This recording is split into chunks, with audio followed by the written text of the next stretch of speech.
In honor of how jam-packed Wednesday Night Dynamite was, I'm going to jam-pack this video with a review, hot takes, and a prediction video for Forbidden Door. All from the perspective of a WWE fanboy who just started watching AEW once again at Double or Nothing. So, like, I know kind of sort of what's going on, but I kind of sort of still don't. Not to mention the fact that I guess Forbidden Door's concept is a doorway for other promotions to wrestle in AEW, so I'm seeing wrestlers who aren't really part of the promotion wrestling the promotion, so I might even be more lost than usual this time of year. So let's just start. We had 8 matches from Dynamite last night. I think that's more or tied with WrestleMania weekend, so that's an insane amount. Whether or not you think 8 matches is too much, I was actually surprised that they were able to jam-pack that much wrestling in a 2-hour plus show because there was a run over, but I'm surprised that everything felt like it had enough time to tell an in-ring story. Now, I might have been okay if we had 1 or 2 less matches, but at the same time, I didn't necessarily mind all of these matches. We'll start off with the Death Riders. They were facing Bandito and Brody King and Mystico. I know he was Sin Cara in WWE, and I just gotta say this, I just love and respect Mystico so much. When I saw him in WWE, I used to make fun of him a lot because he used to botch a lot, and then he kind of just disappeared one day, and we always remember the guy as a botch machine. But for him to take that reputation and go and remake himself to become the star that he is right now, I respect the heck out of that. He did not give up on his dream, and he made it. So, like, kudos to Mystico. I do believe that Jon Moxley's crew won. I was surprised that Brody King took the loss. He's a big dude, but, you know, I guess somebody had to eat the L. And since Mystico is like the face of another promotion, and you wanted the Death Riders to win, and Bandito has a matchup this weekend, I guess Brody King was the right call, and they protected him. He took a face shot with a belt, so yeah, you know, good stuff. In the beginning of the show also, Will Ospreay and the Death Riders, they did kind of like a ring around the rosy, and he fell over, and he kind of just laughed. I thought, I kind of liked it. I kind of appreciated that. In fact, I don't know if that was real, or if that was scripted, but either way, I liked Will Ospreay just kind of, I wouldn't necessarily say he's a goofball, but he's able to laugh at himself, and I appreciate that as somebody who is constantly laughing at himself. The second matchup was the Saphir, the Death Rider bodyguard. She fought Cameron, and I guess Cameron was the person who used to have the puppet. I was actually, when I found out that this was the puppet girl and she no longer had the puppet, I was a little sad because I would see that puppet sometimes pop up on social media, and I was like, ooh, I like this wrestler. But I guess the puppet was destroyed by Mercedes Moné. She won. She was in a Supergirl outfit for a cross promotion with Supergirl, and I was surprised that they let the Death Rider girl. Just feels like that it should have been a bigger deal for her to lose. When it was all said and done, the Supergirl Cameron was super surprised that she won, and Death Rider girl was like really mad that she lost, and it seemed like it just felt like the Death Rider girl, Shafir should have went out and destroyed her after the fluke victory. But then again, maybe it's not a fluke victory. Maybe the Supergirl girl, that used to have the puppet, maybe she is a big deal. I haven't really seen her that much since Double or Nothing. Will Ospreay fought ELP. I'm getting all these names off a graphic that I downloaded, but like the graphic is kind of pixelated, so I can't read all the names proper. But Will Ospreay versus ELP. At first, I wasn't really into the match because it was kind of one of those, oh, this is a foregone conclusion. Will Ospreay's going to win. Someone said that this was a dream match in my live chat, but it wasn't for me because I don't really know of the history of some of these people from Japan. But I will say about the middle of the match, they totally won me over. This was a really good matchup probably my match of the night. I was just shocked.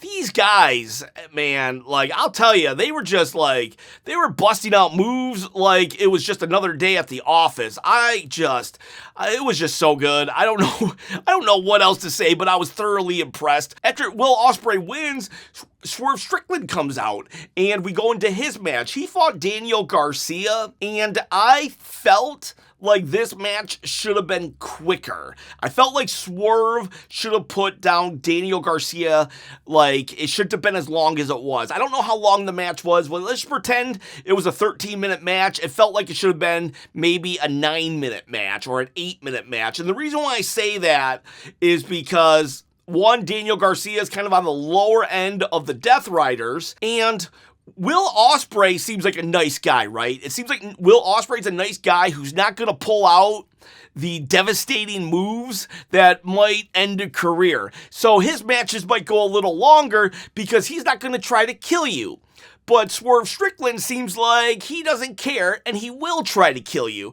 So, like, I know Will Ospreay and Swerve Strickland are equals, but when it comes to matches with wrestlers who are lower on the card than them, it feels like Swerve Strickland should be able to dominate a match more so than Will Ospreay because Swerve is more violent. And I do like that after the match, Swerve just started beating up on Daniel Garcia, which brought out Will Ospreay, and then they had themselves a little bit of a conflict there. When it was all said and done, I believe Swerve, he did some kind of move on Daniel Garcia that kind of left him, like, beat up. I don't understand the Death Riders, though. Sometimes they come out to help their stablemates, and sometimes they don't. If you lose as a Death Rider, is there any punishment whatsoever? Do they care if you lose? Do they only care about Jon Moxley and maybe sometimes Will Ospreay? Or is it every man for themselves, but they just train together? What is the purpose of the Death Riders at this point? Red Velvet versus Queen Amadada? Is that how I say the name? I like that match. The Queen, she kind of gives off, like, Jade Cargill vibes, but, like, a better version of Jade Cargill. And I'm not a Jade Cargill hater, by no means, but it seems like the Queen, like, she's super tall, super built, and super athletic, and her moves seem to flow a little better. So, like, I'm very interested in this Queen character. I did like Red Velvet, too, though. I did like Red Velvet, but the Queen, I kind of want to see more of her. The Young Bucks fought TMDK. I enjoyed the match. I don't really have much to say about it. I saw my first Young Bucks match last week live, and, like, very impressive. I think this was a very inconsequential match, but a good match nonetheless. Sometimes you don't need War and Peace when it comes to a match. You just need to sit down and enjoy the theatrics that are presented in front of you. I saw my first Zack Sabre Jr. match, and that was against Jack Perry. Definitely enjoyed it. In fact, I'm surprised that somebody still wrestles like that guy. I was expecting, like, Will Ospreay 2.0 or Kenny Omega 2.0, but he kind of reminded me of, like, the Dynamite Kid. You know, somebody that was, like, you know, lean and graduated from the Heart Dungeon. Somebody who picked a body part and just, like, hammered in on it. I didn't think today's audience had the attention span for somebody like Zack Sabre Jr. He literally focused on one body part pretty much the entire matchup. I mean, Gunther does kind of wrestle like that, but I don't know. Gunther matches are still slow. He'll pick a body part, but they're still it's very slow paced. The Zack Sabre Jr. match, I didn't feel was, like, slow. It felt like very, very quickly beating up one body part, if that makes sense. After we had Kenny Omega come out and they had kind of a confrontation, his promos feel very scripted, but I've heard some of his heel promos before, so I think he's just more comfortable as a heel. Edge and Christian will have a brawl with the War Dogs, or just the Dogs, and at first I was like, oh man, don't let Edge and Christian just beat up the Dogs. They did that last week, but the Dogs ended up getting the upper hand, and they kind of stood over them, did a pose, and walked out the door. So, yeah, you know, just a way to further that angle. honestly, the show could have probably used a little more of that stuff to break up the matches. Like, maybe one less match and more like story angles. And then we had Takeshita versus Ricochet. I was happy to see Takeshita like at Double or Nothing. He did win me over, but since the weeks following, he wasn't on TV a lot. So I'm not as hyped for that guy as I once was, but I do like Ricochet, and they just had a really good match. I think that's the theme of Dynamite last night. Yeah, that was just a good match. We will close the show with Mark Briscoe coming out and calling out MJF, which will just kind of go from, we have Briscoe and MJF in the ring, but then it's, someone comes and attacks Briscoe. Then someone comes and attacks that guy. They attack that guy. When it was all said and done, you had Mark Briscoe giving a pile driver of some sort to MJF. So the go-home show ends with Mark Briscoe standing tall. Now in WWE, whoever stands tall on the go-home show usually is going to be the loser. I asked if that was the case in AEW, and everybody was like, nobody knows. It's way more random here, which I do appreciate. So, and when I get to my predictions, spoiler alert, I think Briscoe's team's going to win. But let's get into some hot takes, and then we'll get to those predictions. We got Comic Book Bob says, Forbidden Door has lost its relevance with Talahashi's retirement and so many of its top stars no longer with New Japan. I don't have enough information to give you an opinion on your opinion, so I'll just say it. SJ Warhammer says, my hot take, Darby should still be champ and should have dropped the belt to Kenny. The pay-per-view before All In, he's extremely over. His run was great, and you could throw faces and heels in the ring with him. I could totally understand why people would want Darby Allin's title reign to have continued. I watched like 3 or 4 of his title defenses, and they were really good. I could totally see why people would have wanted him to continue. Now, personally, I'm happy that he lost because I'm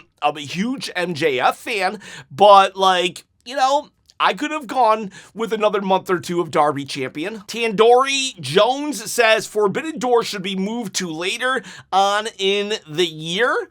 I will say that it would be better for me personally, because coming off of Double or Nothing and now going into Forbidden Door where there's a lot of other kinds of promotions coming in, it is a little confusing. I'm trying to acclimate myself to AEW, but now I'm trying to figure out, wait, Tekla, she's fighting someone from Stardom, what's going on here? But again, I don't know. I guess that problem would always be there whenever we move it. So it all depends. If Double or Nothing is the PLE pay-per-view that is geared to getting a bunch of new eyes on the product, then yes, I would say Forbidden Door should probably be at a time in the year when business isn't as hot. So maybe December would be a good time for Forbidden Door. Seven Night Samurai says, I love the amount of wrestling matches on the show. I guess the theory is that there were so many matches on this show tonight because Tony Khan knew that he was competing against a soccer game. I loved the Zack Sabre Jr. Jungle Boy match. That man does have a real list of 1,000 holds. Yeah, he was bending the body parts. It was just, I was like, ow, ow. Matt Lemur says, glad to see Queen Aminata back. Her finisher is honestly sick. Yeah, sick is in a good way. That headbutt of hers, holy cow. I mean, I got a headache. Watching that. Shakti Hart says Harley wore the costume better than the original. Yeah, I've heard that a lot of people don't like the actress who's playing the new Supergirl. I don't know why. I think she looks okay as Supergirl. I don't understand why people are hating on her. Kid Wilkes says Kenny Omega slammed the Forbidden Door shut, but was correct in doing so. The pay-per-view is fun for fans indeed, but a good chunk of casuals won't care about the New Japan or Stardom wrestlers once the event is over. So that kind of goes back to the first hot take.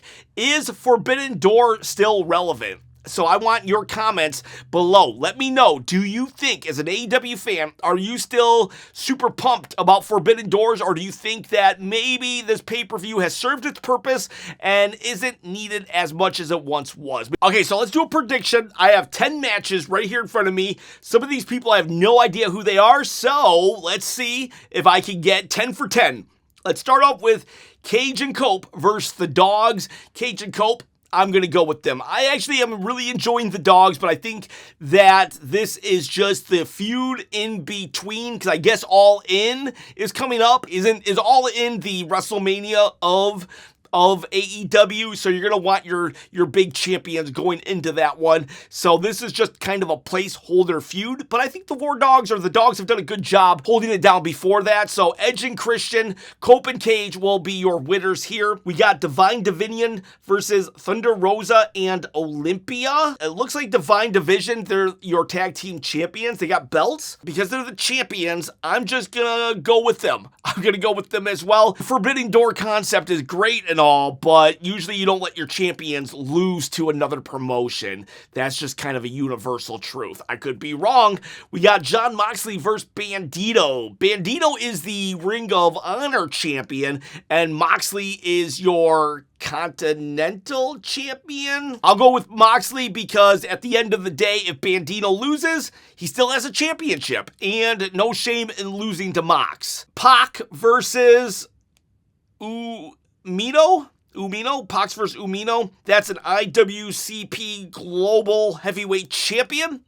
And like I said earlier, you don't let your champion lose. So Pac is losing that one. Pac is losing.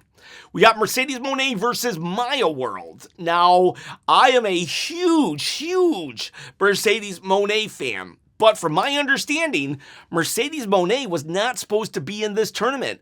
I think she cut her vacation short so she could enter the tournament just to put over somebody else. I bet that Maya World is actually going to pull the upset that will allow Mercedes Moné to go back on her vacation or her hiatus. I think she came just because AEW was in trouble. So I am actually going to go with Maya World, being that Mercedes Moné was never originally supposed to be in this tournament. Swerve Strickland versus Will Ospreay. I like both of these guys, but because that All In is in London, England, I'm going to go Will Ospreay. I think Will is going to win so he can then go and have his World Cup moment in his home country. Kenny Omega versus Zack Sabre Jr. Everyone's telling me this is a dream match. I'm thinking Kenny Omega. Kenny Omega wins this, puts him in line for a title shot after Will Ospreay wins it in London. We've already started teasing Will Ospreay and Kenny Omega just a couple weeks ago. Seems like Tony Khan, he likes to sprinkle seeds everywhere, but he actually pays them off. So that Kenny Omega scene with Will Ospreay in the doctor's office after Double or Nothing, I think that scene right there tells me that he's beating Zack Sabre Jr. Tekla versus Starlight Kid. Again, Tekla's the champion. She's gonna win. Tekla's the champion. She's gonna win. Forbidden Door match. It's a three-way. The Young Bucks versus Sky Team versus CO. I don't know any of these participants other than the Young Bucks. So, eeny, meeny, miny, mo, catch a tiger by his toe. I'm going to go with Co. I have no idea what's going on here. And then our final match is MJF with the Don Callis family. If they lose, the Jet can never get a title shot against MJF. But on the other side, if Briscoe wins, he gets a title shot against MJF. There's also the Conglomerate, Darby Allin, and Takesha on his team. I am going to go with Briscoe. Briscoe's team winning. This isn't a steel cage. If MJF loses here, it doesn't really hurt his title reign. He can even take the pin. It allows MJF to get a loss, allows the Heroes to get a win, and then then we can have MJF beat Briscoe when they do have a one-on-one match. This will also allow the Jet to focus not on the world champion, but to focus on his TNT championship, because he will no longer have the opportunity to wrestle for the top title. That will then also allow Andrade to probably turn on the entire family. Andrade is probably going to cost MJF the match, because MJF has been very disrespectful to Andrade. And so those are your predictions for Forbidden Door. Also want to shout out Usi Sensei.